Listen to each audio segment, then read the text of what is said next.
So we've been how many days in quarantine? No idea. Has it been over? It's been over a month for sure. I guess 32. Right. Okay. And so now, 32 days, not months.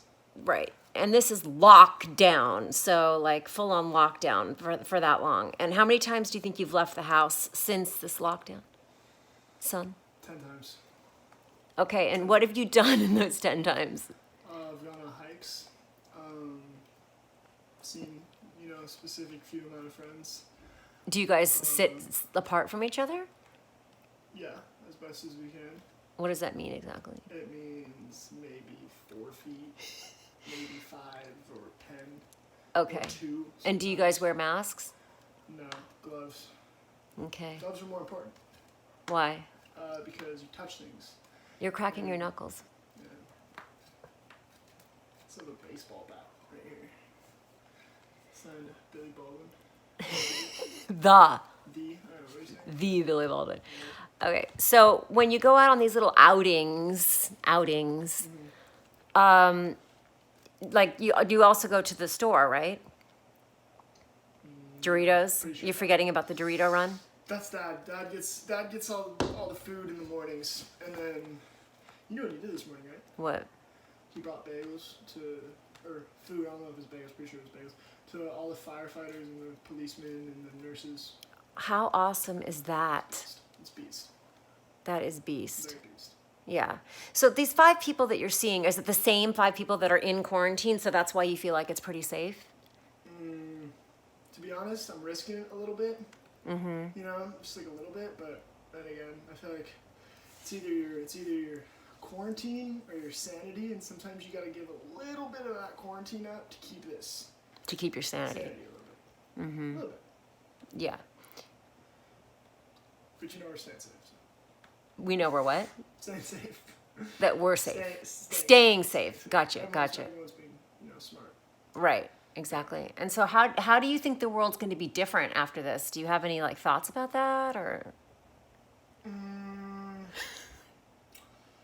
I think the scariest part about it is that this is already pretty bad, but then you think about it like, wait, what if this happens again? It's a virus that really, really does work on everybody. Mm-hmm. That would suck. And I think the world is going to be pretty hyped when everyone gets back to doing their thing and being able to go out.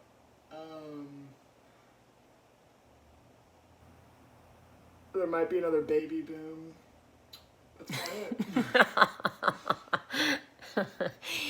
Right. So you don't think the world's going to change all that much after this passes? I mean, do you think it's going to be 6 months, a year, 2 years before it's completely gone? Like what's before coronavirus is going to be like a remember coronavirus, it's going to be like 3 years. Mm-hmm. But we're going to be like out and normal in my opinion in the next in the next year for sure, I would hope. But if it's anything over, if I have to be quarantined for anything over another 6 months, that even sounds like, don't want to say this on your channel, but that sounds like hell. I'm not going to lie. Were you thinking of a word worse than hell? Is that what you didn't want to say, or you didn't want to say hell? I just wasn't sure if I was allowed to say hell. Oh, okay. You're so cute. Oh my gosh. Aside from that, wait, what was the question? Just how you felt like the world was going to be different after. I don't think that was a question. I feel like there was a question after that. Okay. Well, what about your haircut? Do you want to tell us a little bit about how you got this haircut in quarantine? Yeah, well, I was gonna buzz it off, like completely buzz it. And then, I'm not sure why, someone had problems with that, so I was like, well, it's my hair, I should be able to buzz it off if I want to. Anyways, Jameson, my sister, ended up just cutting it off with pretty sure it was like... It's called toenail clipper. Yeah, toenail clipper. Doesn't sound too good in retrospect, but... I don't think she did too bad considering. She didn't do a bad job. Considering, I mean, that's a pretty nice quarantine haircut with your sister who's never cut hair before. I've actually had a few people ask me if she can cut their hair. Really? Yes, a few people. One person. Mm-hmm. So what advice would you give to somebody your age who's like totally freaking losing it and like just like their parents are, it's like I mean, I'm pretty serious about lockdown. Would you say I'm pretty serious about lockdown? I mean, I'm not being irresponsible, am I? The farthest thing from it. Okay, you promise? Yeah. Okay, because I mean, I feel like I'm being pretty responsible. As a parent or Yeah, as a person? both. Okay. I feel that. Like, what advice would you give them if they're just like literally banging their head let me against the think. wall? Like, what if they don't play video games like you do? What if they have nothing to do except for like, I mean, if they don't eat, sleep, exercise, read books, watch TV. I mean, I'm lying when I say read books. I haven't how many books have you read? since quarantine. 12. No, that's a zero. Few cover pages. That's about it. But yeah, my best advice would be just know that this is going to be over at some point, and to just kind of keep your head down and keep going. Just everyone's got to bear it out, no matter the situation. And like, in all honesty, like, do you pray for the situation to pass? Like, have you said a prayer yet? Like one? Yeah,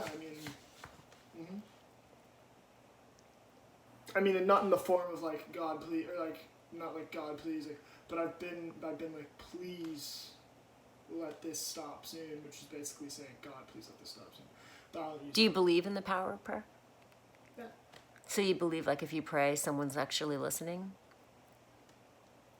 Maybe not listening. Maybe it's like a voicemail and they hear it later.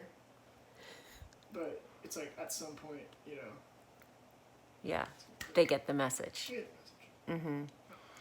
It's almost over. I just had a couple more questions for you. So how's your mom been performing in quarantine? Honestly, I've been waiting for somebody to ask me this pretty terribly. Like, pretty terribly. I honestly think that, I don't know, I've been sent a few links for Child Protective Services to come and help me out here with this one. But no, I'm just kidding. Obviously really well. Making great food. And just like... Great food. Like, great food. amazing. Okay, it's my interview. But yeah, it's really good, really good. Really good. And do you feel like you've been getting along pretty well with your siblings? That's just a yes or no. Yeah, I like Brooke. I kind of hate Jameson, but it's all good either way. Stuff happens. And you don't really mean that. No, I don't. Okay. You gotta edit some part. Okay. I'm going to let you go. This is the last question. And the last question is, so this is obviously, it's completely unprecedented. I mean, we've never, ever had a pandemic like this before in our lifetime. Obviously, there have been several plagues. There was a Black Plague. There was the Spanish flu. There was all this other things that, killed thousands upon thousands of people. Yeah. But don't you think it's kind of a trip that in your lifetime you're dealing with a pandemic? And do you think that your children will ever have to deal with a pandemic? And do you think that, okay, so it's a lot of questions in one, but start with that. Like, do you Do you think it's a trip that we're living through this? do you think it's a kind of a trip? Have you thought about that? Like, wow, this is great. Yeah, obviously. Yeah. It's kind of weird in like a bunch of different ways. And then the thing for if my kids are gonna have to deal with the pandemic, I hope not. Do you feel like this will help you be able to navigate them through a pandemic since you now have been? This was a good learning experience for everyone about pandemics and about how to handle the situation because, they could get pretty terrible. So, hopefully this is a good learning experience. Okay. I hate to call it a learning experience. But So now I'm going to give you the opportunity to sing that song you wanted to sing. she's lying. Okay, thank you very much for your time. Thank you. Thank you. Vance Baldwin.